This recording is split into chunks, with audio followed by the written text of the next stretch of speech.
This is like eating a squirrel. You're gonna need like 6 squirrels if you really want it to work. If you want a meal, you're gonna need to stew them, and you're gonna need to stew about 6 of them. I'm not sure if there's much meat on the bone with the trial of the Incredible Hulk. We're gonna try our damnedest, but I don't... Fine. I mean, this is Marvel's Budget Bullpen, and this is the trial of the Incredible Hulk.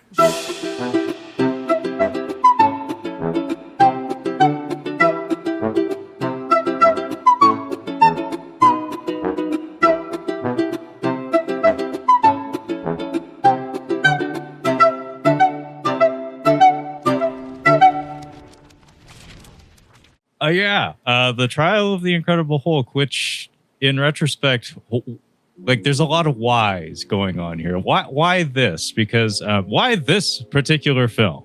We'll never know. So the story goes, there was once upon a time, you see, there was a television program called The Incredible Hulk. Yeah. Headlined by actor Bill Bixby. Ran through the 70s, late 70s and early 80s. And then it went quiet. It was done. Kind of. As far as I understand, the story didn't really resolve, but that was kind of the point. Like, famously, the ending of the show involves him going back on the road again. It's the never-ending journey, the never-ending trial of the Incredible Hulk.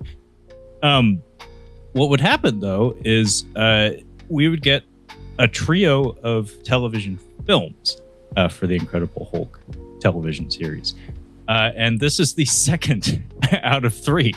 So we started smack dab in the middle of a trio, none of which have any sort of connective tissue between them, so it doesn't really matter. I think maybe we just arbitrarily picked this one because Daredevil and Kingpin, just because the number of references to actual Marvel quantities is a little bit more than some of the others. Like, for instance, the film that preceded this one was The Return of the Incredible Hulk, and it features Thor, quite embarrassingly. A version of Thor. You know, it's pretty rough when Adventures in Babysitting has a better Thor than your official Marvel property. Yeah, it's not anything that I was in a hurry to really closely examine. I mean, for one, Thor's not really my bag to begin with. And yeah, I wasn't especially... I like Thor. I like the Simonson run. I'm a big fan of that. I read Gore the God Butcher. Like, I was there. Yeah, I don't have anything against Thor. It's just I haven't really found my entry point for Thor. I mean, I think the closest thing I've read to a Thor comic was Siege, which is a fun little event. Kind of underrated, I would say. It came at a fun time period for Marvel Comics. And it's short. It's very short and to the point. And you cannot say that about many event comics that, run 7 or 8 issues and God knows how many tie-ins. I think Siege is like 4. It's like 4 issues or something. And it's also beautiful. Like, the art is really well done. Anyway, the trial you'll notice that we are trying our damnedest to talk around the trial of the Incredible Hulk. Yeah, if you didn't glean it from the intro, there's not a lot to this one. It is paced for television, but mostly the attraction to it is the fact that it is a backdoor pilot for a Daredevil television series that never was. There is a Wilson Fisk in it, not a Kingpin, never mentioned by name, and also the last film in the trilogy, The Death of the Incredible Hulk, features no such references to other Marvel properties. So this is the closest one to a semi-legit like Marvel Incredible Hulk movie that we had in the late 80s. So this is just kind of an excuse to touch on the Hulk, touch on Daredevil, and touch on whatever connection we might have to the television program. Mine isn't particularly strong, but also by happenstance, and again, this is me reaching for things to derive meaning and weight from. The timing of the release of this is kind of interesting. Again, we've kind of found that it is related to every film we've talked about, because this came out in 1989, same year as New World Pictures' The Punisher, and same year as Warner Brothers' Batman. So a massive year for comic book entertainment in theaters and on television. And I don't think I name dropped him in any episode prior, but this came during the time period where a fellow by the name of Ron Perelman was kind of the head of Marvel, and he was a mergers and acquisitions man. He was not a comic book man, and so he kind of got the ball rolling on the whole licensing frenzy of Marvel as a company, and was responsible, in fact, for acquiring a stake in New World Pictures and New World Entertainment, the companies that would end up putting out some of these late 80s Marvel films, like I mentioned, the aforementioned Punisher. So very interesting, like, pivotal moment in the history of comic book cinema and television. And this is probably the least of it. This film, that is. Listen, I mean, it is really weird because, yeah, I saw the release here because the show had been off air for about like 7 or 8 years by this time. Like, there was a gap. And it is very interesting that, so we get these 3 movies, and there were planned 3 movies. And it just so happens that smack dab in the center, it's like, oh, would you look at that? It's the biggest year for comic book merchandising ever. Like, I mean, outside of maybe like 2012 with the Avengers, like, maybe, like, I don't know, man, like Burton's Batman took over the doggone world. Ask Kevin Smith. He will tell you about it ad nauseum forever at the drop of a hat whenever he can. It's like, it took over the universe. So it is kind of interesting to be like, okay, so, like, you know, we got Batman up here. And then it's like, okay, well, all right, so we got the Punisher. Like, it's still very, very good, but, you know, mid-budget. And then somewhere around here, we got Trial of the Incredible Hulk. And it's interesting because it is a legacy property, and it is the old way of doing things. It is firmly, we talked about this a little bit previously, this is firmly a 70s format. This is a 70s television format, and it shows.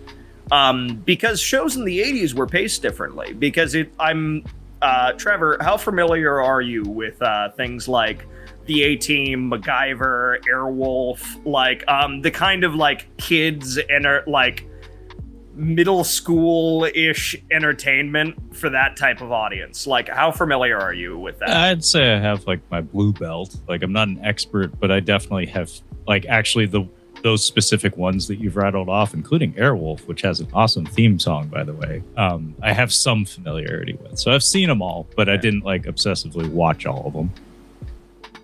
Well, so my point is that A-Team, MacGyver, Airwolf, Knight Rider, like these types of shows that are the children of the genre television, like The Incredible Hulk, are tight. They're snappy. They got big montages, and they have like this sort of rolling energy to them. MacGyver in particular had several television films that actually move. I mean, they're not fantastic, but they move. And it's same with Knight Rider. Trial is not only starring, but directed by Bill Bixby.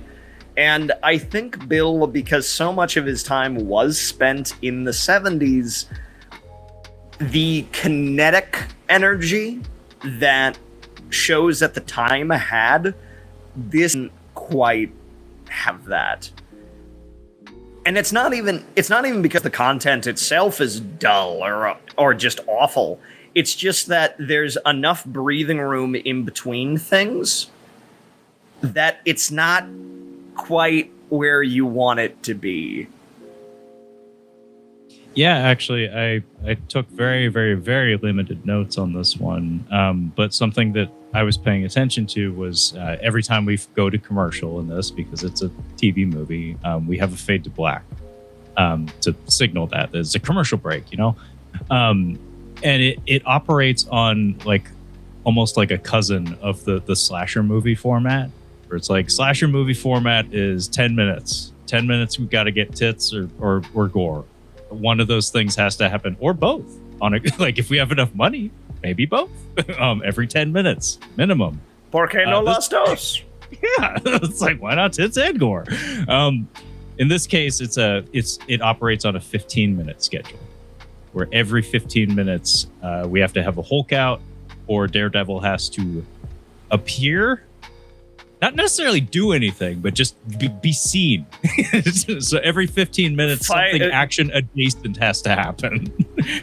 Have a legitimate brawl and struggle with a 90-pound nurse.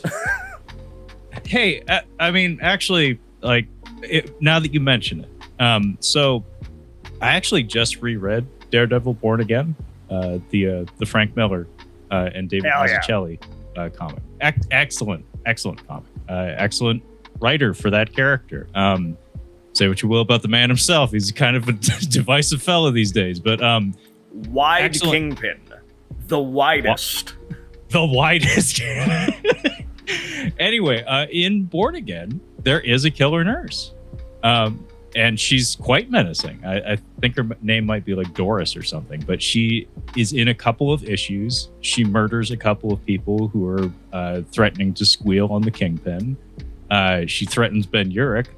And I couldn't help but see that in this and be like, did somebody read a comic? Because I think they did. Well, and that was something that I was thinking. I'm like, well, I mean, because it's like I had like a vague recollection of like, oh, well, he's actually kind of wearing the Born Again where it's just the black and everything. I'm like, maybe there was a part of that I wasn't tracking. Like, it's interesting because my understanding of the TV show, of the Incredible Hulk TV show, I just skimmed the Wikipedia, was that like maybe the showrunner or one of the writers, one of the major entities involved in the production of the thing, was vehemently against including any comic book references. There's a reason why it's David Banner as opposed to Bruce Banner. One story of which involves the name being homosexually coded. Yeah, I was like, wow, that's fucking ridiculous. Yeah, Bruce Wayne. Get that name Bruce out of here. It's for queers. Like, yeah, that Bruce Wayne. He's a big old fairy. Jesus Christ. Yeah, absolute Batman Bruce Wayne. Yeah, he's a big fucking fairy. 7 feet wide. He's a big fucking fairy. Yeah, it's like. No, it's ridiculous. Insert the Tony Soprano clip of the word we can't say, or else we get demonetized. Pretty much. But it's it's weird. Yeah. So the story goes, like I said, the people who ran the TV show weren't into comics. They went to great lengths to divorce themselves from the comics. Like they took the concept and ran with it as best they could, made a very successful TV program out of it. But this one, it's like, okay, now we're starting to integrate other Marvel characters into the thing. We have a killer nurse in a TV movie that came out 3 years after Born Again, after the publication of that particular comic. But then we have some wild like time travel bullshit where you mentioned the costume for Daredevil. The costume that he wears in this, while goofy, while stupid, somehow predicted the future or influenced it, because I don't think Daredevil was wearing this costume until the John Romita Jr. Penciled Man Without Fear, I think. Also a Frank Miller story. Really? I think so. Like that's the first time I remember seeing the bandana with no eye holes. I could have sworn Born Again had one. Born Again does. I just read it the other day. It's not in there. Really? Yeah. So So they predicted the future by like 3 years. Is there a chance that somebody saw this and they're like, actually...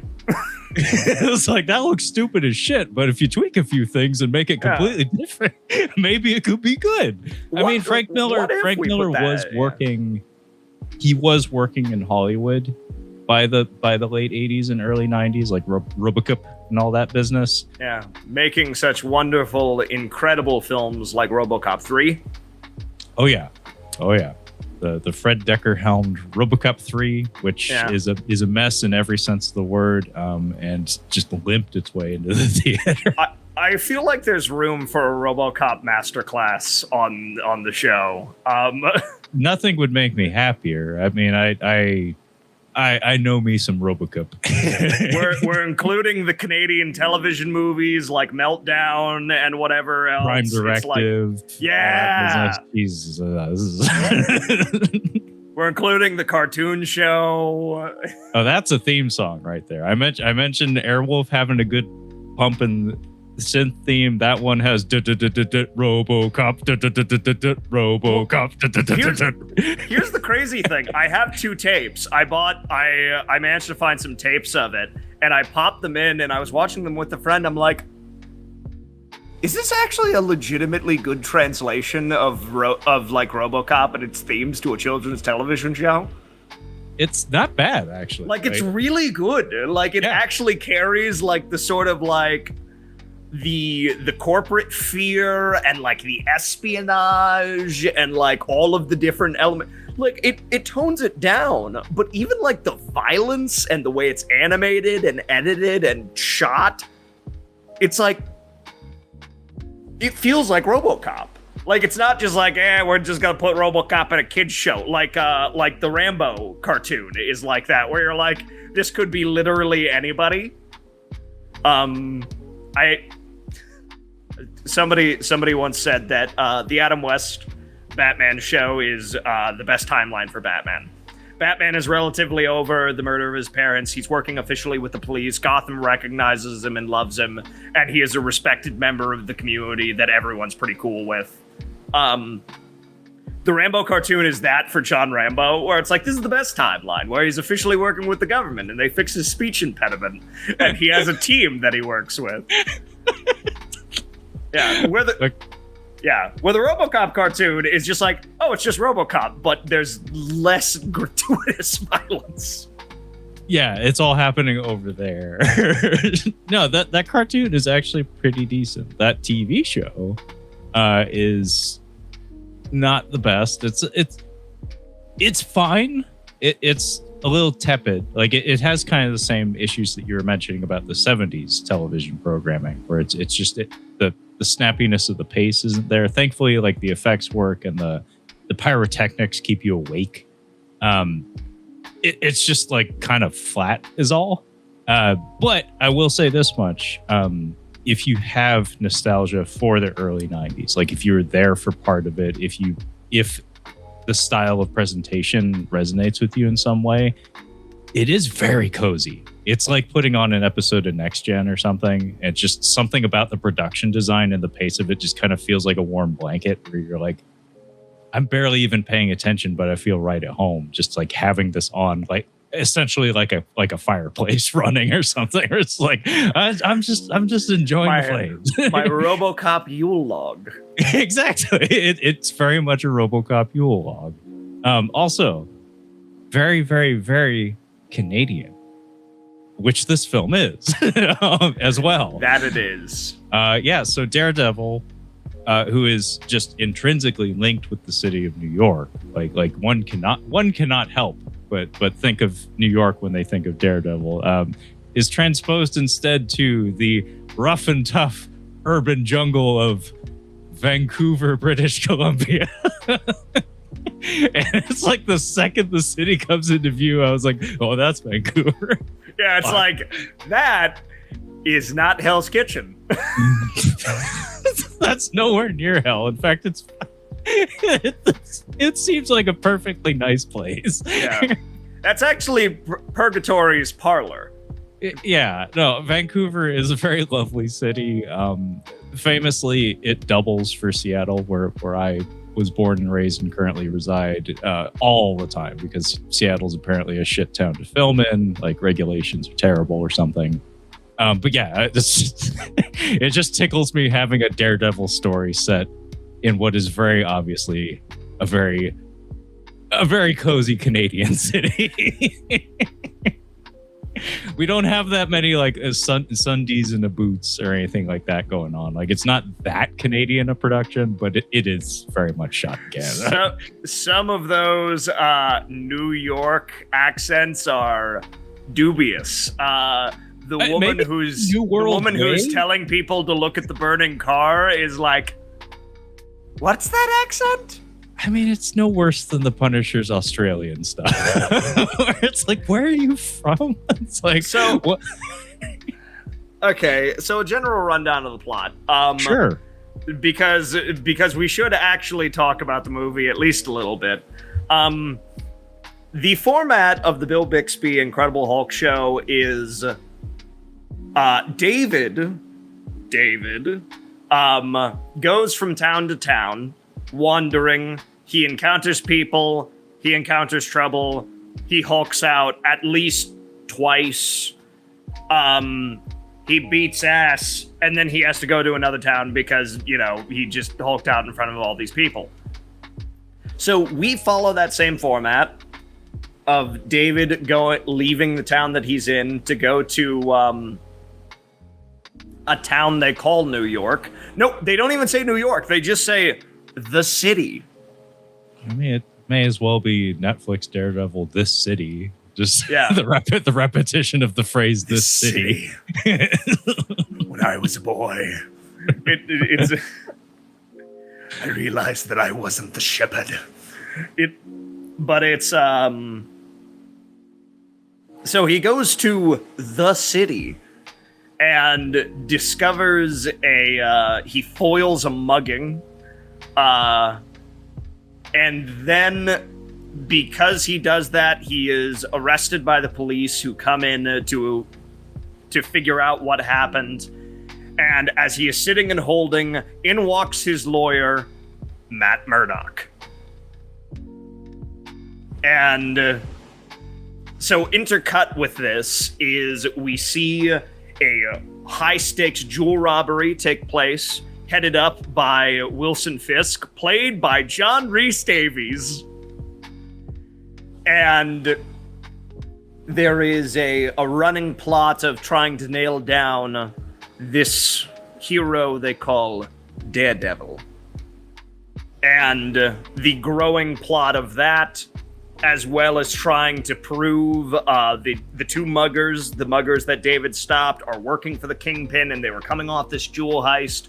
So essentially, the revolving plot is, how do we prove David's innocence, that he did not mug this woman, and how do we get this woman to confess to nail these two henchmen so that we can connect it back to Fisk to take him down. So that is the general run-through of things. And not a bad plot, not a bad idea. I like it, you know, pretty neat. The issue is that, so this movie's 90 minutes, which would have been 2 hours on television proper. Ooh, boy. There's a story about, the Zuckers had their show that predated The Naked Gun called Police Squad. Police Squad is excellent. Go seek it out. But it only ran for 6 episodes. All 6 episodes are golden. They are hilarious. They are fantastic. But the problem is that it was taken off air because there was too many jokes. There was too many. Like, I'm not even kidding. It was so rapid fire, and there were so many sight gags, and it was so jam-packed that executives were like, kid, this is television.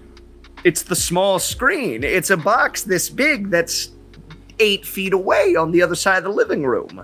Not to mention you're reading the paper and the missus is making dinner and you got kids running around. There's no way you're catching even a third of these jokes if you caught them.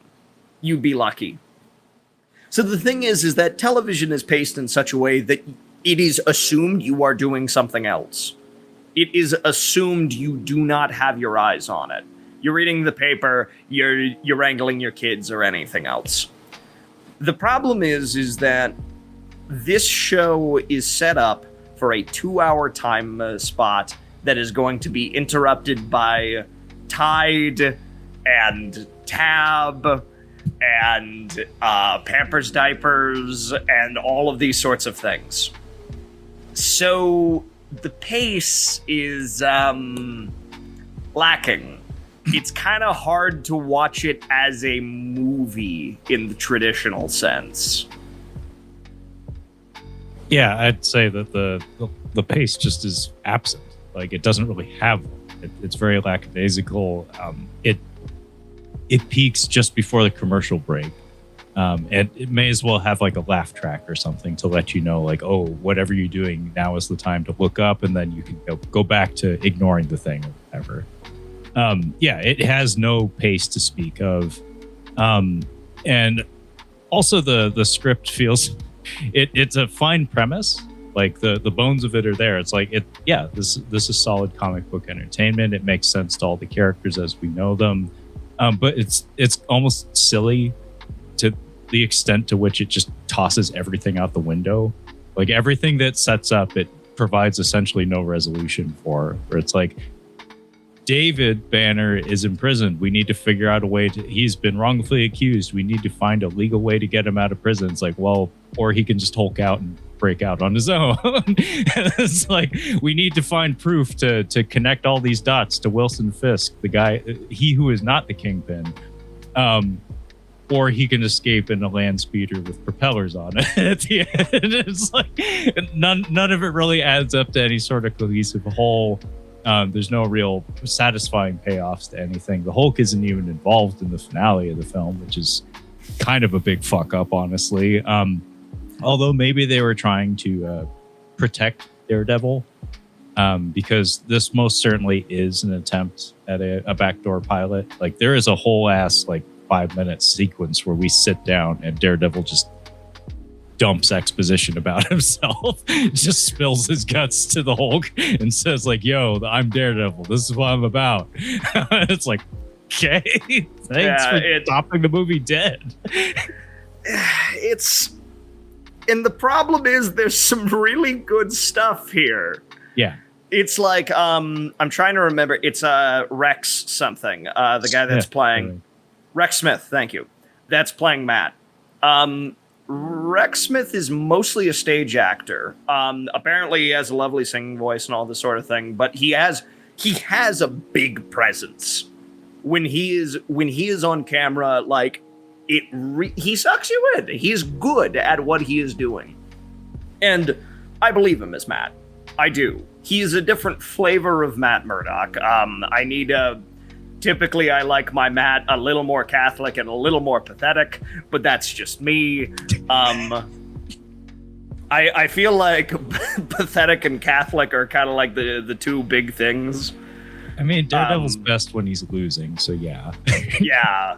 It is remarkable. Like, that was, side note, this was one of those things for the She-Hulk television show where they're like, it's awful that Daredevil has sex with She-Hulk and then has to do the walk of shame away from her apartment. I'm like, that's the most Matt Murdock thing in this show. Yeah, what are you talking about? That's accurate. Matt Murdock boning down and then looking like an idiot the next morning and have to walk home in full costume. That's perfect, actually. I'm like, no, that's bang on. I mean, like, of all the things in this show, that's A+. Yeah. I was just very amused by that I'm just like, I don't think any of these people read Daredevil, because that's remarkably in character. What we don't see in that episode is him feeling sad about it for the next 3 issues. Yeah, and then taking it out on some hoodlum. Yeah, and then beating the crap out of who, Gladiator, the guy with the buzzsaws. Oh yeah. I mean, he's in Born Again. Yeah. Melvin. Yeah, old brother of the Joker. I love that Doug has accepted that he's just like, yes, enough time has passed that he fully accepts this as a gag. In the internet age, that is how it is done. You just have to take your licks and move on. Yeah. Well, and so he does great. Like, Rex Smith does great in this. And it's like the cast overall is doing a good job. John Rhys Davies is not my idea of Kingpin, but in those moments so the gimmick of this version of Kingpin is he has eyes everywhere. Like, all of his guys operate and they set up cameras on like suction cups all over crime scenes, and he's walking all of them through it, and everything is timed. And he's sitting in his big chair, and he has these big sunglasses on, and he's like, you have 10 seconds to complete this. 10 steps to the right. Pull that drawer of jewels, and that one. Skip the next 10. That one, and that one. It's like everything's exacting where he's the man in the chair, where he's not just dispatching his minions to go do it, he is hands-on with everything. And I kind of like that. Like, I kind of like this version of the character. And it has like this fun kind of like technological twist because, baby, it's the 80s. Like, he's not just some thug sending people out. He is intimately involved with everything.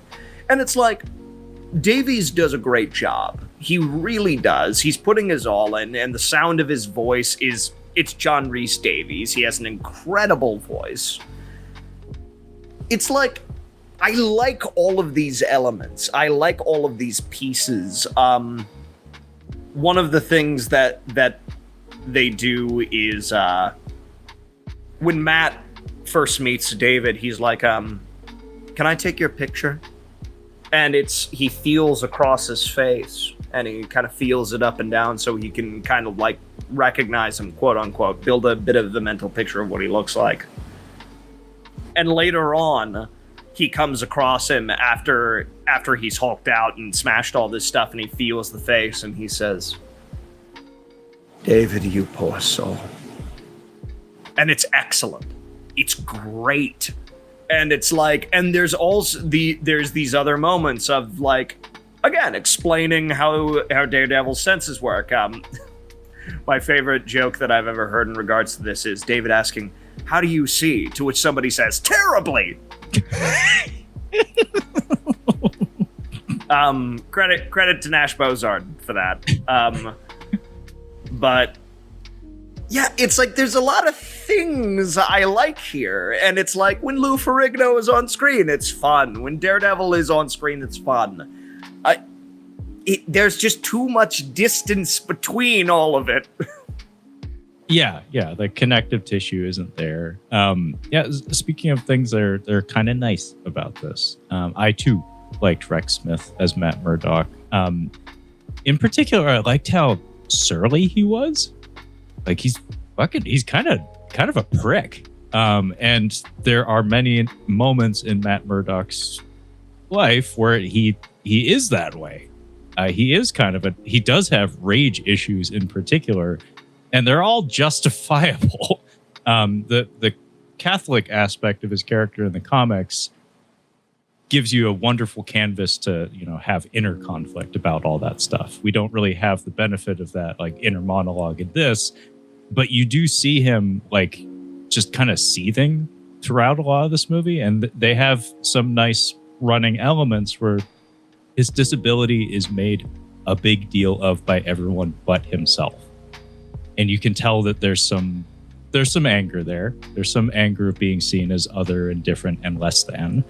Like, for instance, David Banner's constantly like telling him where he's putting his hand. Like, he's like, my hand is just above your chest, and he keeps cutting him off and being like, I know, I have superpowers, you dumb fuck. It's like, and other characters do the same thing where they're like, watch out, Matt, there's a thing in your way. He's like, bitch, you got a cane.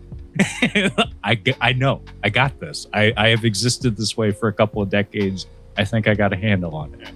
My favorite is David escapes prison off screen.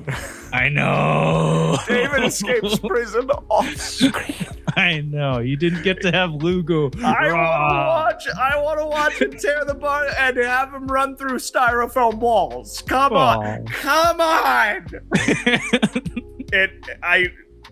It makes me so sad. Yeah. But so the police chief is standing there next to the way. He's like, this big green man tore right through it. It's like, I mean, that's what they're saying. And he stops and he turns to Matt. He's like, do you know what I mean by green?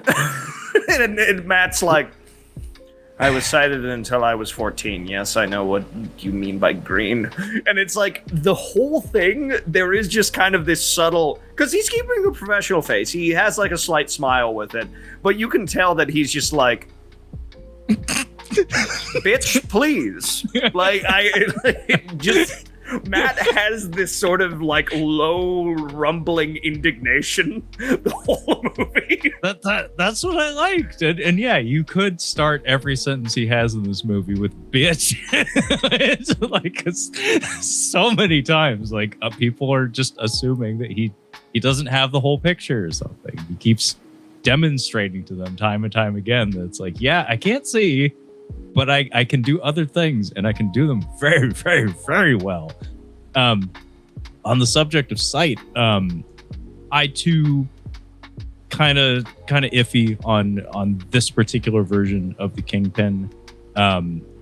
Certainly not my bag, but I kind of see what they're doing, and I respect it because comic book Kingpin. I mean, short of Michael Clark Duncan, there aren't exactly many actors who can be a brick shit house to the extent that to be as wide as your Frank Miller and David Mazzucchelli Kingpin is supposed to be.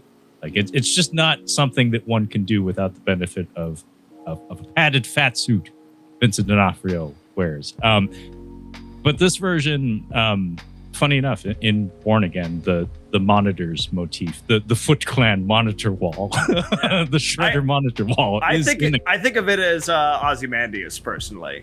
Okay, that's fair. I mean, it's from roughly the same period, mid 80s. But yeah, the wall of monitors thing, what is a common motif for supervillain types and whatnot, mad scientist or mad genius types in particular.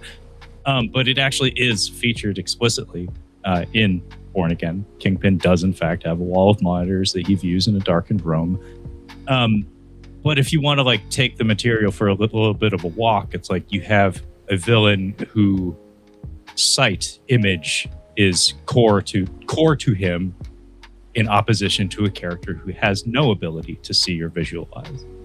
And they even take it to a further extent by having him have this fixation of filming the quote death of Daredevil and presenting it to people via video and editing it, thereby using the visual medium as a strength, as a means of demonstrating his power. So again, it's like you have to kind of take it for a walk and really, really, really squeeze some stuff out of it. But there is some there. Go for it, Levi.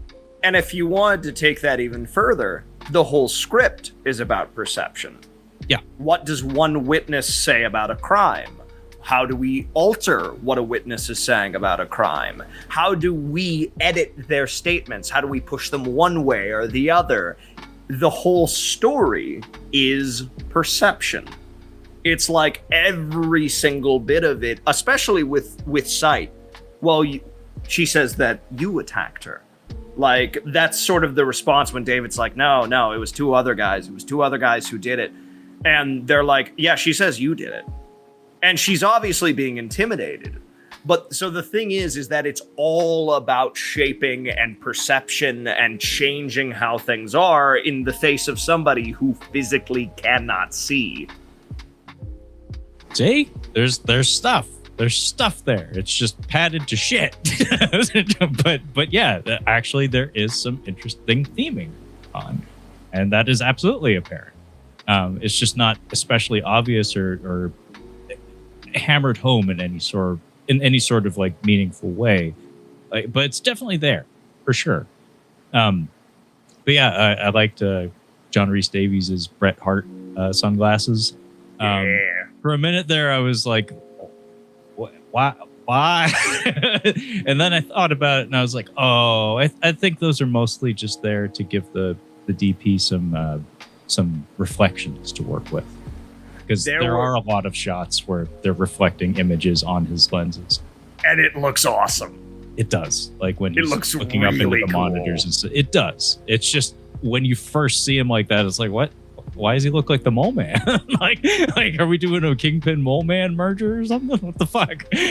But I'm pretty sure it's mostly just there for a cute visual gimmick that does actually yield some kind of cool images. That was kind of neat. But yeah, as far as the movie goes, we hit on most of what's there. It is, aside from the theming and aside from the inclusion of Daredevil, as far as I understand, pretty much par for the course for an episode of the television series. It is just, he walks into a new town and hulks out minimum 2 times and then ends on the road again. So there's not a whole lot interesting going on there. The hulking out stuff doesn't seem like it's done any better than it was on the show. I did like some of the stunt dream sequence. Yeah, the trial is a dream sequence. That's a little disappointing. Stan Lee has a cameo during that sequence.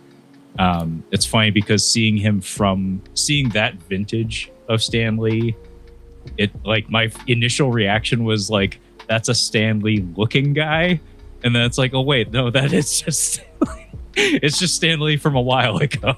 Yeah, well, and apparently in production, Stan was rather perturbed because they replaced him with the stunt double because there's in this dream sequence, David is on the stand and he's being cross-examined and the lawyers are shouting and the judge starts shouting and everyone calls for order, and David stresses out, he hulks out and he starts tearing the place apart, and he goes over to the jury box and like lifts it up and is like lifting it, and all of the people start diving out of it.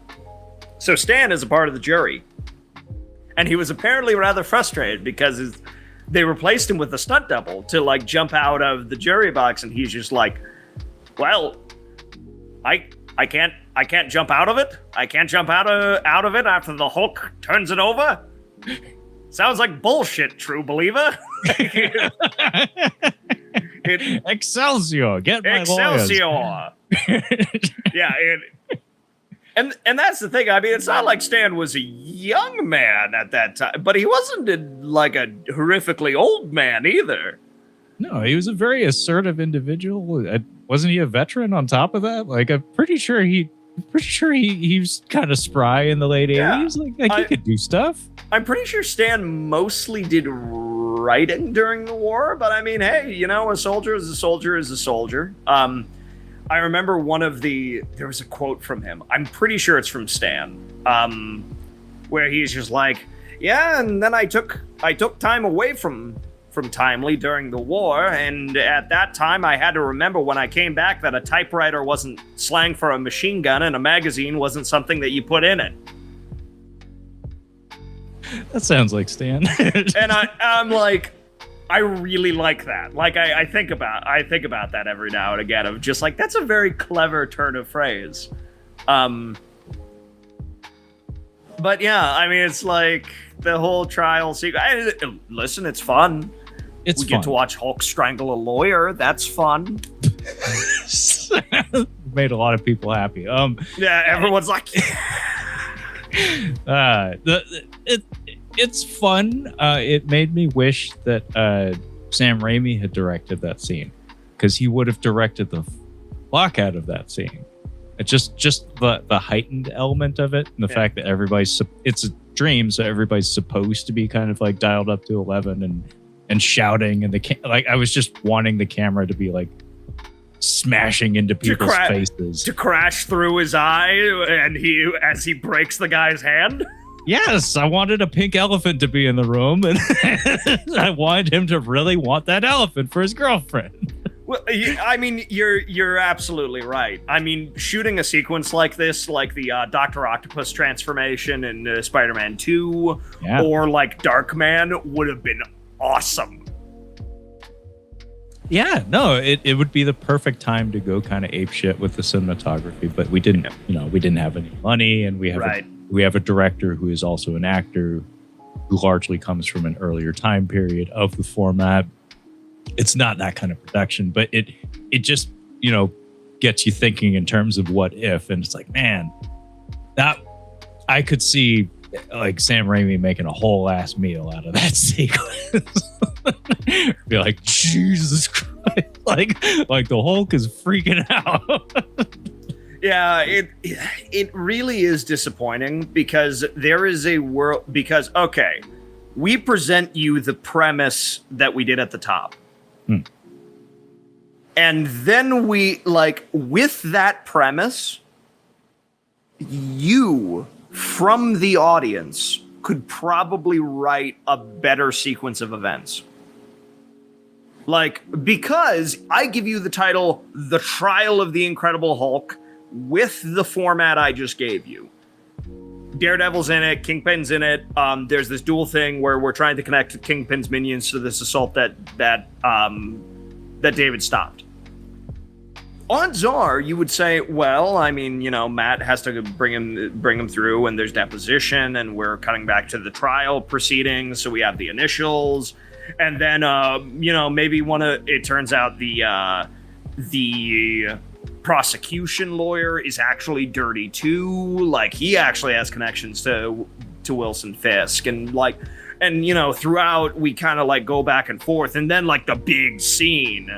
the big scene is David busting out mid-trial, essentially in the dream sequence, and running out, and that puts him on the run again, and you're so it's anybody, I genuinely believe anybody would have written it like that. Yeah. With the we title, don't have Trial that. of the Incredible Hulk. Yeah. We don't have that. We have access to a courtroom set. We have access to all the offices. We have access to all the holding centers and everything. It's not that this is an issue of budget. If you want to draw out the runtime, baby, legal proceedings are a great way to do that.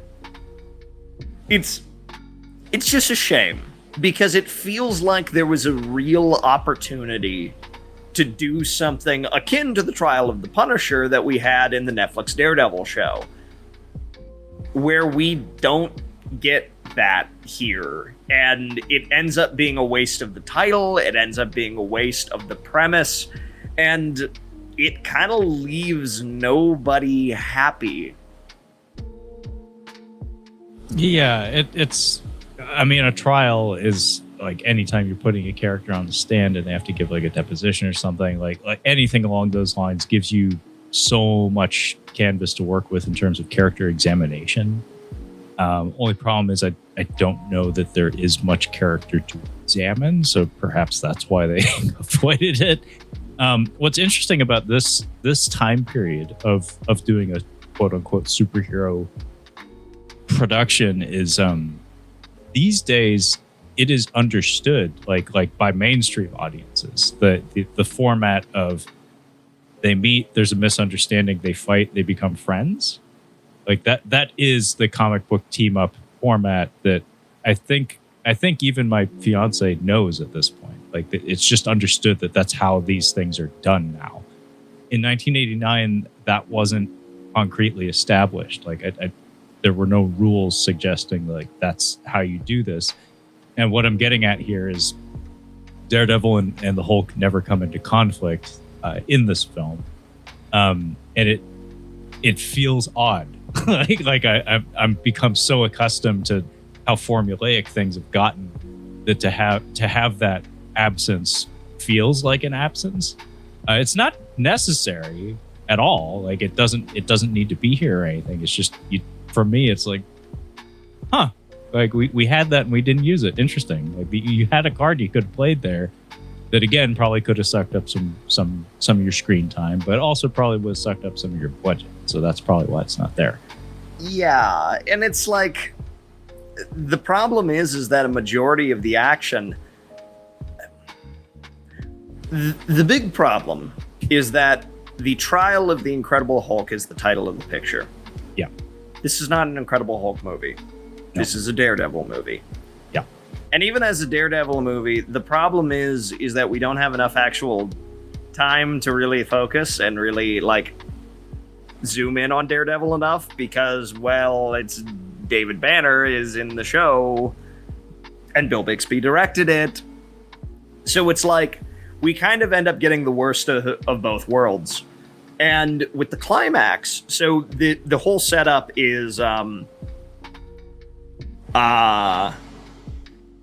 Fisk lures Daredevil in with the witness that he's trying to protect. They kidnap her.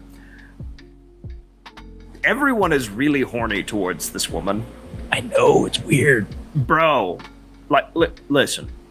She's a lovely looking woman. She's lovely, you know, like, hey. And she's got that big 80s hair and everything. Her hair is like, enormous. It's like, hey, you know what? As a fan of big 80s hair, A+. Good stuff. You know, this is a nice looking woman. Every single one of Fisk's goons are like, so you're telling me there's a chance? So you're telling me there's a chance? His right hand, effectively his Wesley, is like makes a deal with her, and there's this weird scene of he's like, if we were in a restaurant and you were sitting alone, and the waiter brought you a glass of wine and said, "Madame, it is from the man across the restaurant in the corner, and he is wondering if you would like some company. What would you say?" It's like, I mean, there's 3 minutes screen time just occupied. It turned into a soap opera. It's this whole freaking thing of he's effectively like, listen, I know we've kidnapped you, but would you go steady with me? Yes, I know we've kidnapped you and my associates have tried to rape you. Are you and I, are we cool? The earlier scene of the initial assault that gets the thing rolling is one of these jewel thieves has like Manson lamps, like just he is like fucking batshit crazy. Like, I'm not sure if the audience has seen like those directives of like how much whites are showing on the edges of the pupils and how it defines madness. Sanpaku. Yeah, the Sanpaku. Yeah, eyes. Yeah. How it defines madness. This guy is like full on. There's white showing all the way around, and he's just, hey baby, how would you feel about it? How about you and I? And then like there's an old man in the car, and he's like, "Hey, you look good too, Gramps." Oh, I love you. And you're like, these are quotes, by the way. It's like, did I just witness this like 75-year-old man get sexually harassed by this absolute lunatic? He's the spectrum of attraction. It's like Grizzly Adams and it's like big hair lady, big hair lady. Probably into Fisk too, but he's his boss, so it's a little weird. He can't do it. We're gonna have some fun. Oh, we're gonna do it. I'm like, how much cocaine is this man on? It's like the answer is all. Yeah, it's all of it. This man's just doing Carrie Fisher levels of cocaine just in the back room. But yeah, someone kicked that man's nails. Yeah, so she is kidnapped and is held ransom to lure in Daredevil. Fisk tries to kill him while getting camera views of all the angles of footage of his death. He gets knocked down, and they edit it to look like Daredevil's dead, because there is an assumption that he is dead. Mm-hmm. But he's rescued by David, and we get that David, you poor soul scene. So The climax is Fisk has gathered together the different crime families to show off his home movie of the snuff film Killing Daredevil. And he's like, well, you see, we are all able to unite our operations under me because I killed Daredevil. Because apparently that's how this works. And so there's a wall, right? There's a wall to burst through. And you're like, there's a wall to burst through? Yeah, here comes two. Here it comes! Here it comes! And bursting through the wall is Daredevil. What? What? That's not how this... What? Isn't there... He's supposed to have a big green problem. There's supposed to be a green burst through the... And then as it goes on, you realize the Hulk isn't in this scene, is he? Oh. And he's not. He's not. What you want in a scene like this is they both come in and Lou Ferrigno gets to ragdoll 6 mafioso bosses while Matt gets to square up with Fisk. That's what you want. Hulk takes on everybody else. Matt gets his quarry. That doesn't happen. Oh, but I just thought of something kind of cool. They both show up. All that happens. But it's in darkness, and the actions of it get attributed to Daredevil. Oh. It builds his legend, where it's like, holy shit, Daredevil just blew open a wall and took out 6 mob bosses, like, in a blink. It's like, how the fuck did he do that? Well, I mean, because they don't even know the nature of his powers or anything. That's explicitly stated in it, that they don't know that he can't see. They don't know that he has heightened senses.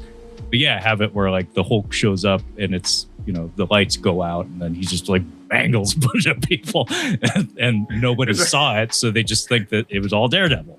There's some greasy Italian just folded in half. Like Freddy versus Jason. Holy shit, that is an overkill, folks, if you've ever seen another Canadian production, by the way. So Jason comes in, he's like, yeah, I'm gonna impale this guy while he's laying on the bed. He's like, the painting's not done yet. It needs an extra layer. It needs another coat of paint. I'm gonna fold the bed in half with the guy still in it. It's like, stop, he's already dead. It's magnificent cinema. No notes. But yeah, I thought that would be neat. Where like you build the legend of Daredevil, because like my wrestling brain is always thinking in those terms of, if we are making a production to launch Daredevil, we can't step on Daredevil. We need to make Daredevil look strong. See, so any involvement like of the Hulk needs to be in support of Daredevil, but not like overshadow him. It's like, what can we do? Like, we need to make sure Daredevil does enough cool shit to stand on his own, but we also need to make sure the Hulk is present. Something along those lines. But yeah, this one, no, David Banner goes down the stairs, stops an attempted rape, but not entirely. He needs help to do it. Because he is not the Hulk in this scene, you see. He just like runs into a room, interrupts things, and then the actual fighting is done by the Wesley, like, I don't know the guy's name, but weird man who gets extended monologue very late in the film. Proto Wesley. Proto Wesley, sure. Yeah. Proto Wesley, who was really, really, really hoping to get a recurring role on the Daredevil television series that never was. Oh, wow. Yeah. So, yeah, I mean, the climax just kind of like, it's not great. And yeah, Fisk, we'll meet again, Daredevil! And he gets away. Only. I wish. Yeah. One thing of note that is really cool throughout the movie, before we even hear of Matt Murdock, before anything is around it, throughout the city, tagged on walls is Daredevil. Tagged on different walls, like the devil is here, and like all of these sorts of. It's pretty cool. It's a cool setup where it's like, as a comic book fan, you would be like, Daredevil, like. So there's fun setup, and it also throughout the thing is that it's showing that the people are in very big support of Daredevil. It's like, yeah, it's vigilante justice. Yeah, technically speaking, it's illegal, but it's like, and the tagging on the street and everything kind of shows that it's just like, no, this is the people's champion. But yeah, so the climax happens. Fisk gets away, and there's the big moment of their parting, and David's like, I feel like I finally have a brother in this world. And it's like, you know, David, that'd be great if this wasn't the second to last thing that you ever did as this character. Kind of wish this would have happened like in between seasons, so we could have done something with that. But it didn't, and we don't. Yeah, the movie just kind of ends in a rather disappointing manner because the climax isn't what you want out of a movie called The Trial of the Incredible Hulk. Yeah, there is no trial, only in a dream. Wilson Fisk takes off, perhaps never to be seen again. Daredevil's position in the city is odd because it's like there's no real, like you said, the city supports him, and there's no real like hint at like potential for like a power vacuum or anything like that. There's like no hint of any future threats to come. It's like, well, the day is saved. Guess I'm gonna retire. And also they have this thing where is it the chief of police or just like a policeman is someone high up in the chain? Someone high up. Not, I don't think the chief, but like he has a police officer buddy who's in contact with him that is essentially like a Ben Urich like, but he's a cop. So it's like, wow, but Daredevil's pretty well supported here. But yeah, it doesn't set you up for like the future adventures of Daredevil. It's just kind of like, oh, that feels actually kind of self-contained. Not sure how I feel about that. Tangent. But John Rhys Davies has a really good line delivery in this, where it's a good villain moment where the Wesley he comes into the room and they're talking about some stuff, and the subject of the woman hostage comes up, the witness, and John Rhys Davies asks, he's like, "Have you killed her yet?" And he's like, "No." And he's like, "Why not?" like it's just so sincerely, just why not? Like he's not angry. He's just like, why not? like why? like this was expected. This should have been done. Yeah, this should have been done a week ago. What the fuck? But he's not like he's not there. It's less anger. It's more like betrayal. Yeah, he's like, why not? Why not? It's like he forgot to take out the trash or something. Or he forgot to pick up dinner on the way home. Like, why not? Yeah. Why not? That's great. I do It's love such a small thing, but it made me laugh. There's a moment where he's I think he's discussing it with Wesley again, where he's just like, I want you to consider what we have talked about here. I want you to sleep on it. And he puts his sunglasses on, and like, of course, in the back of your head, you're like, yeah, yeah. How could you not?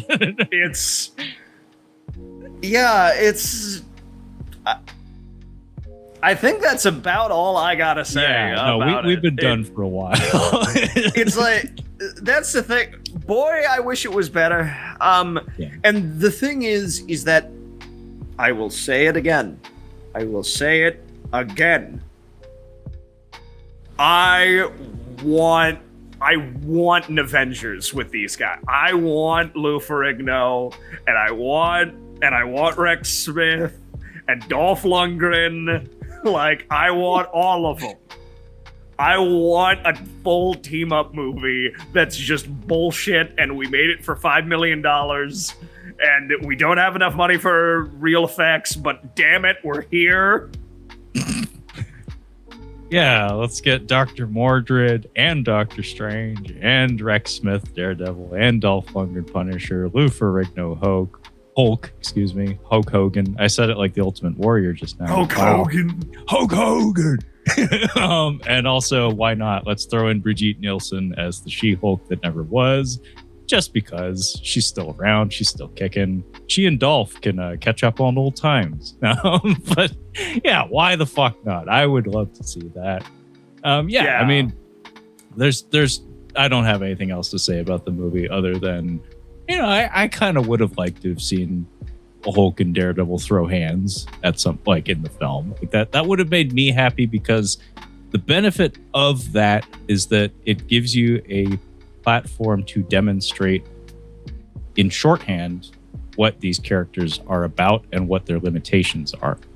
So it's like it gives you a visual display of, like, oh, Hulk is stronger than Daredevil. Now I know that. It's like, oh, but Daredevil, is more athletic or agile or something, and he has these special senses that, it's like, wow, he can outmaneuver the Hulk to a certain extent. It allows you to convey all of that without having to stop the movie dead and tell me that to my face for 5 minutes straight. So that would have been neat, but again, that would have cost money. So they right. But, and also, it's just funny to note that, like, these two characters, aside from this movie, are not associated with each other as far as I know. Like, in the comics, I can think of exactly one instance where they've done anything together. And it was a Frank Miller comic where the Hulk beat the shit out of Daredevil. That is what happened. I feel like that you could say, oh yeah, so Daredevil met that guy and he beat the shit out of him. You could say that for most of the Marvel universe.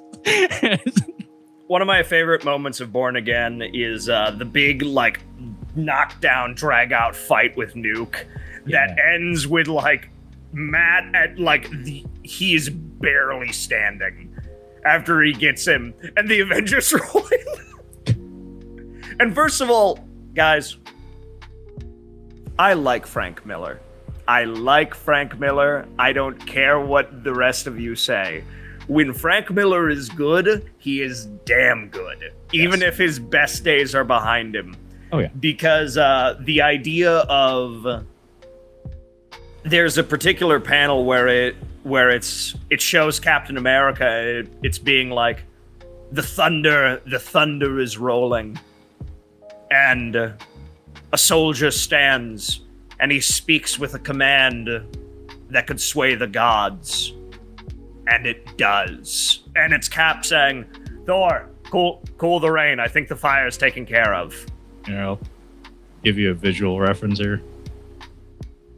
Yeah! That's it. Dude, amazing moment. But it really is just all of them coming down and Daredevil being like, and they're like, so, Daredevil, could you try not to, like, light things on fire? And he's like, fuck you guys. And they're like, you want some medical attention? He's like, fuck off. And they're like, okay. I mean, it's partly that, and also just like, you mean the whole time you could just showed up. If you just showed up, like, if you just done your fucking the whole time. No, that Frank Miller, when he's on, is special. Like, he is in that strata. He's a special comic writer. And yeah, that fight with Nuke is tremendous.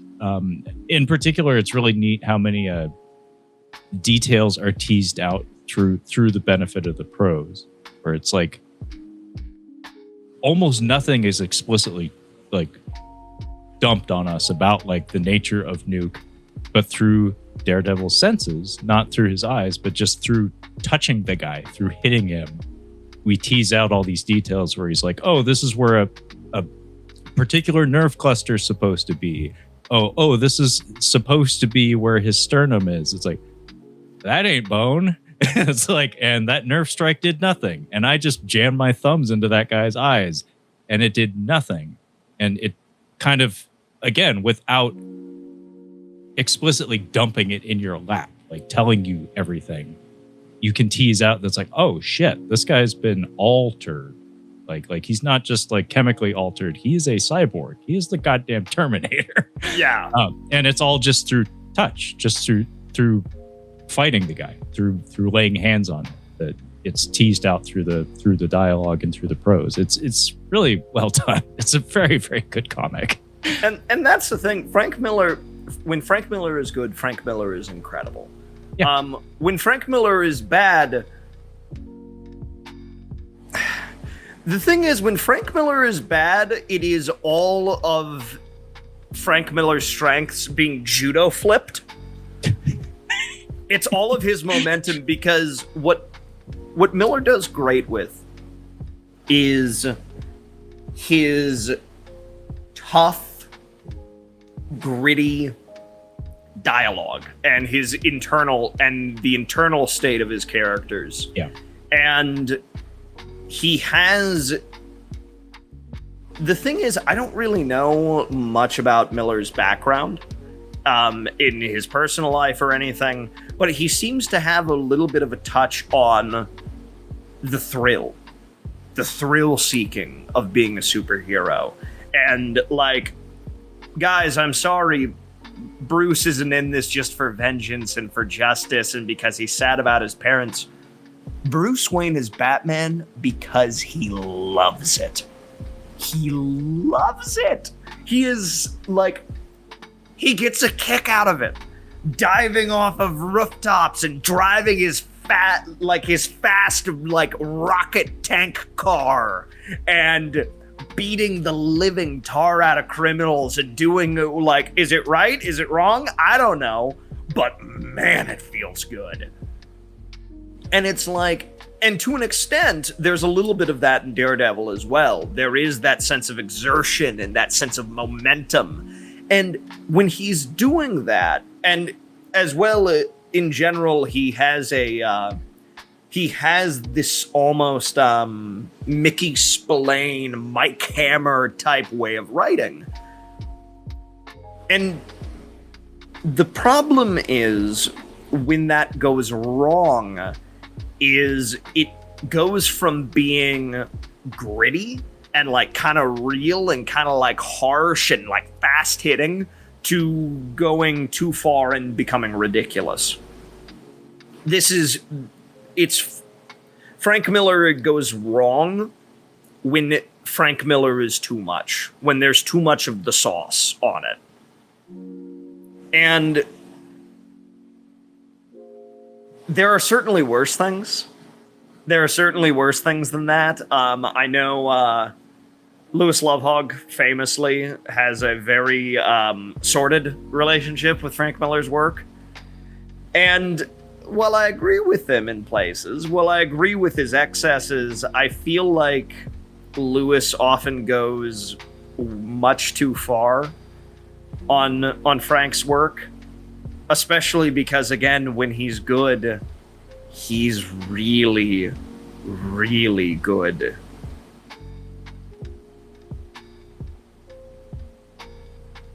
Yeah. He devolves into self-parody sometimes. Right.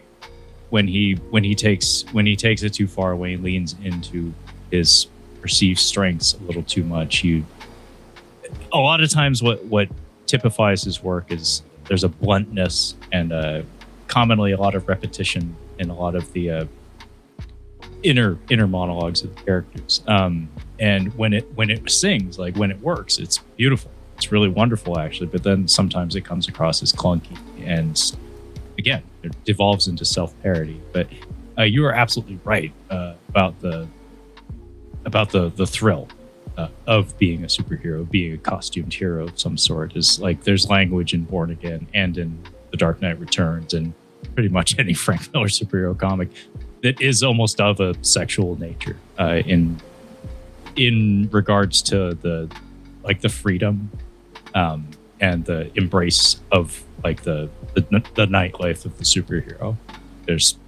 There is kind of a temptation aspect of it, like a seduction of sorts, where it's like you're embracing a part of yourself that on some level is taboo, but intensely gratifying in, again, somewhat of a taboo way of sorts. So anyway, all that to say, I too like Frank Miller quite a lot when he's on, but like most people who've read a lot of comics, he's also got some ones that aren't so hot. So that any artist that keeps at it long enough is going to have that, I think.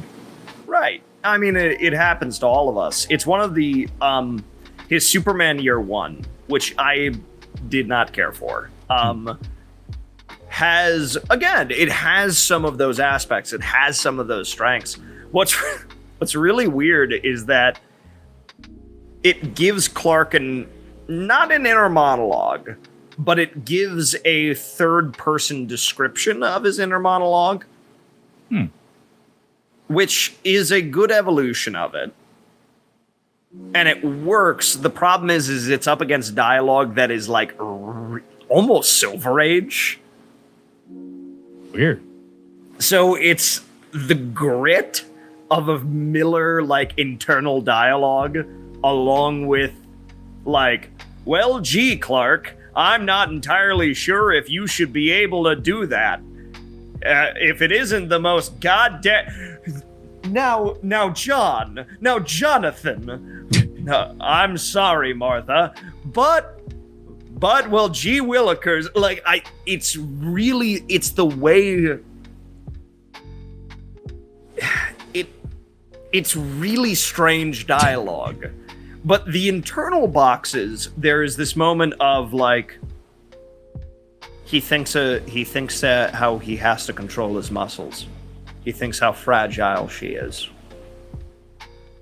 Like, I have to be careful.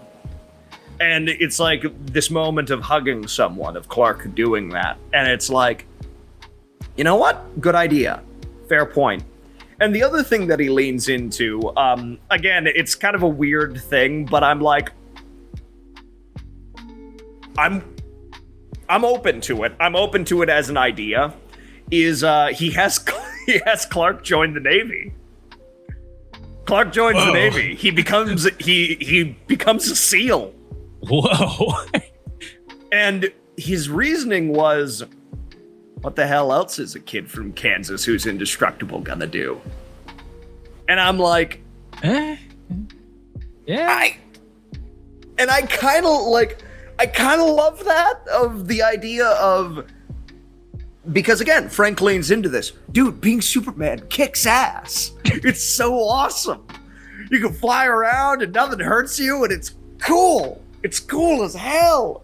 And so, and to have the idea of like, well, you know, I want to do something good and nothing can hurt me.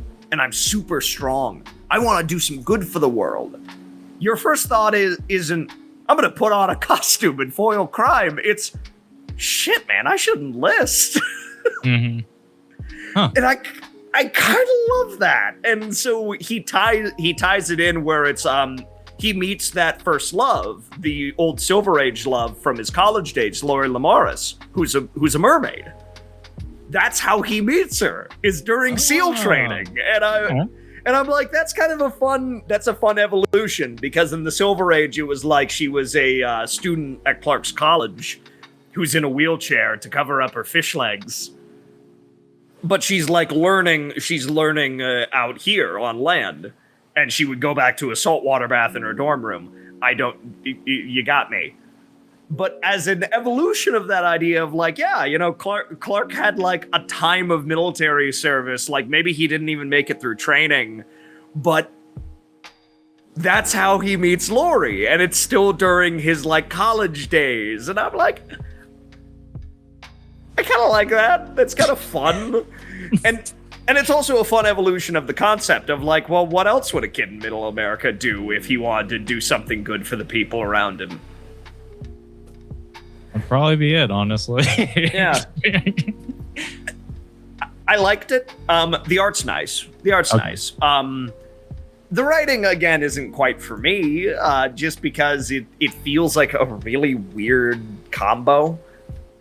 But it did something different. It did something interesting. That counts for a lot when you account for how much history there is with that character. Novelty counts for quite a lot, this deep into Superman's lore. But pivoting just for a moment, because we're just talking about comics at this point. I'll just say that I'm shocked I didn't mention it at the top, but as far as the Hulk is concerned, I'm also not a Hulk fan. Kind of similar to Thor with me. It's like I just haven't really devoted the time to exploring his comics history or anything like that. I think the only Hulk books I own and have read were Greg Pak's Planet Hulk and subsequent World War Hulk, both of which were very good. Planet Hulk is kind of special. Like that's like a why did it take this long to do this? It's a pulp adventure. It's basically John Carter, but with Hulk. It's great. And I love the attention to detail with the world building. Like, if you get the collected edition of it, if memory serves, there's like little inserts here and there just about like the species and the flora and fauna of the planet Sakaar. That was really cool. And World War Hulk. Man, Hulk Hogan just keeps coming. Hulk was a very solid follow-up that just kind of made sense. Just like, if we're gonna do this, then it's like, fuck it, why not? Let's bring him back and have it be a big thing that involves everybody. How about you? You read any Hulk? A little bit. I mean, it's like I've read both of those, Planet Hulk and World War Hulk. And it's like onesie twosie issues here and there that I would pick up. I have heard, oh my goodness, is it the Immortal Hulk? Yeah, I've heard that's is excellent. An awesome run, and yeah. I need to pick it up because I've heard nothing but incredible things about it. Me too. It's like Hulk for the most part is a supporting character type thing. You Avengers, Defenders, crossovers, that sort of thing for me. It's like I've read a decent chunk of like sort of the Silver Age stuff, of the initial stuff, but I wouldn't call myself like a big fan. Yeah, I'm most certainly not a fan of the Hulk. I think he's a very useful tool, but he's a very precise tool. If you're going to include him in the story, he's one of those characters that you unfortunately have to account for when you're writing, one of these like big two comic books. Like, for instance, Superman. It's like, if you're going to have a problem, you need to find an excuse for Superman not to get involved because he will fix the problem. In Marvel, it's like, if you have a big thing that punches, you need to find an excuse to keep the Hulk out of it because if he shows up, he will punch it harder and win. And same goes with like anything that like unravels the rules of reality or something. It's like, Doctor Strange, Dr. Mordred, how about you take a hike? Like we don't need you right now. It's like, why? It's because you would fix the problem in 2 panels. Because the story can't happen. Yeah, because you're too good at your fucking job. Yeah, well, and that's the thing is that, dude, there are people out there who are like locked in on the Hulk. There are people who love this character. Yeah. And it's like, I'm not quite there. I appreciate the Hulk. The stuff that I have read is good. Yeah. It's good. But ultimately I'm more of a DC guy in the first place. Yeah, I've migrated away from DC in more recent years. When I was a kid, I was reading both like parallel to each other. Like the early 90s was my inroad into the world of comics, and it was a fucking weird moment, man. Like, it was like, what was it? Jail. It was like, was it Justice League International, I think, was the one that I was getting. It had like the Lady Dr. Light and like the Tasmanian Devil and Metamorpho. That was your team composition? Yeah, was it Rocket Red or whatever? It was a whole bag of bullshit. It was weird. It was I mean, the one that sticks out in my mind is my brother had an issue where they fight some fucking druids. It's the Justice League International versus a bunch of druids. And they got their asses kicked, Levi. They got their asses whipped by druids. Ginger druid. With sticks.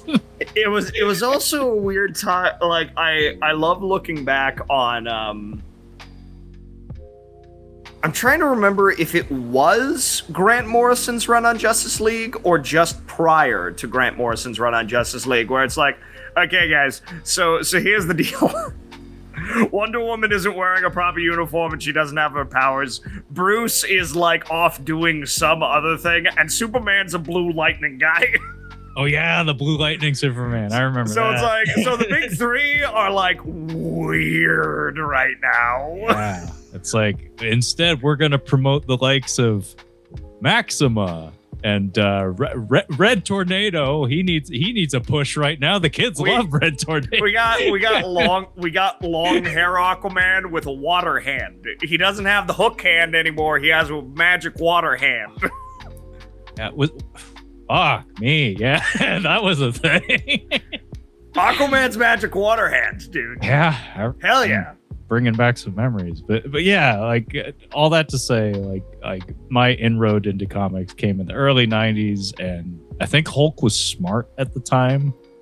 I kind of liked that Hulk, actually. He had a cool haircut. He had like a Superman kind of haircut. As a rule, I'm kind of against Professor Hulk unless it's just as a gimmick. It's an odd use of the character. It's like, guys, we have so many genius characters. We have so many. I don't need, I don't think I started hating it until the MCU. Oh. Until pour one out for the Hulk in the MCU. Like, buddy, I'm sorry. I'm sorry that they just made you big green Mark Ruffalo. I'm so sorry. Oh, he's back this month, I think. He's in the Spider-Man's. He's in the Spider-Man movie. I got a kick out of him, his interpretation of that performance essentially being retired prize fighter. Like his affect and the way that the kids run up to him and want autographs. Like, yeah. He's like, yeah. Like, I was like, he basically seems like Jake LaMotta or some shit. Yeah, I was about to say it's Jake LaMotta, yeah. It's like, this kind of works. But yeah, no, Professor Hulk, I think, has to be a gimmick. It has to be a temporary thing. Because, like, that's not the character. It's a moment, it's a reprieve. That's got to be one movie. That is a movie. Yeah. It's a moment in time where it's like, it's peaceful, it's got it together, but stories require drama, and the drama comes in the form of him losing that again. Right. Like, you can do it, but it can't hang around. Can't be around. We can't do this Pantheon War bullshit. Can't be doing that. Can't be spending 2-3 years with Professor Hulk. Got to get out of here in a month. But, you know, that's not often how things work. Anyway, I don't even know what we're talking about anymore, but it's fun talking about The Trial of the Incredible Hulk. Trial of the Incredible Hulk. Yeah, check it out if you want. If you want to give it a whirl, I mean, it's like, hey, if you got a lazy... Listen, have yourself an Incredible Hulk Yule log. Exactly. I think that's the best use of it, honestly. But yeah, it's part of a trilogy. 90 minutes long. It's largely inoffensive. It's from 1989. It's directed by Bill Bixby. So check it out if you're interested in the novelty factor of seeing the Daredevil that never was. Kind of put it on while you're cooking. Yeah, or if you're EJ, do it while you're doing dishes. Yeah, exactly. This is like that's the thing, man. I have a CRT with a built-in VCR in my kitchen. Let me tell you, man, pretty incredible being able to watch like episodes of the British Avengers or like Chippendale Rescue Rangers or something on that bad boy when I'm cooking. Hell yeah, it's awesome. Pop in Homeward Bound and watch and do some dishes. That does sound kind of nice, actually. Dude, it's not when I was doing cooking and baking and stuff for Christmas. Somebody recorded White Christmas off TV from a local station back in the 90s. Oh, so it has all of the local businesses and stuff from the time, all the Christmas commercials in between. Pop that bad boy in, doing my Christmas baking. I'm like, Merry Christmas. This is awesome. This is fantastic. Folks, if you've never experienced that, it is kind of special. There's a reason why you can like hop on eBay right now and find exactly those kinds of tapes out there. Because it like I mentioned nostalgia as like a warm blanket. That's like next level shit. When you start seeing those Mentos commercials and you start seeing Jurassic Park action figure commercials and shit, it's like it brings you right back. Like I did a review of Demolition Man with my buddy Sean a month or two ago, and there's a whole gag in that movie about the radio station in the world of Demolition Man consisting of commercial jingles. And it's like, oh fuck, that cuts deep, because it's like, yeah, is that our cultural legacy? Is marketing and branding our cultural legacy now? Is singing "I Want an Oscar Mayer Wiener" our cultural legacy? I mean, do this as an exercise, dear listener and or viewer. Try to picture what the people in the recording booth singing the Teenage Mutant Ninja Turtles theme song look like what they look like as humans and what they look like when they're singing those lyrics. Like, these are the champions of destiny. These are the people who shape the future. Well, I mean, really what I want to meet the guy who's doing all the Disney Afternoon theme songs, who's going for it. DuckTales is spectacular. Darkwing Duck, all of those. Chippendale Rescue Rangers is Chippendale. It's incredible. And Baron Grinnet. He'll spin it. You can win it. But I think this could be me talking directly out my ass. I think I read at some point that the Inside the Actors Studio guy wrote the Thundercats song. And it's like, okay, that tracks. like, that is a very dramatic man. I could totally see him writing Thunder, Thunder, Thunder, Thunder, Cats. those unbelievable lyrics. Yeah. Trial of the Incredible Hulk. Put it on while you're cooking. Yeah. Before we go though, hey Levi, where do we find you and your YouTube stylings? Because you actually have a channel of your own. Yeah, you can find me on Your Captain Speaking over on YouTube. I mostly talk about books, shorter paperbacks featuring characters you may have heard of, like Conan or James Bond or Elric or Zorro. My goal is to get people back into reading in low-threat environments. You can read exciting adventure stories that are like less than 150 pages. Not everything has to be these big 8-book series that are all this thick with big magic systems and everything. Read something low-threat. Read something that's really fun and that you can knock out in an afternoon. Go for it. Get back into reading. Yes. Also, here soon, because it's the summer, we are starting up my people listen. We're starting up the radio shows again.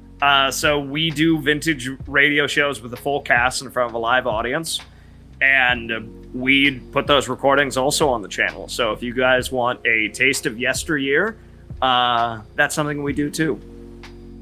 Yeah. looking forward to that. I have listened to some of Levi's previous radio shows, and they're terrific. Like it really is kind of a spectacular thing. It's like, wow, putting that together, doing it live must be nerve-wracking as all get out, for one. But the results speak for themselves. I did a bang-up job, at least with the last wave of them, the ones that I've been exposed to. But I'm excited for the next batch. So exciting times in Levi's corner of the internet. So check him out. Your captain speaking. As for myself, my show is called Catching Up on Cinema. You can find it pretty much anywhere podcasts are found. And also we're on YouTube doing some live streams about once a month. Do something called Tales from the Shelf, where we talk about our movie collections. So check in, tune in, do all that business, like, share, subscribe, all that bullshit. But yeah, that being said, thank you so much for listening and or watching, and we'll catch you next time. Bye. That is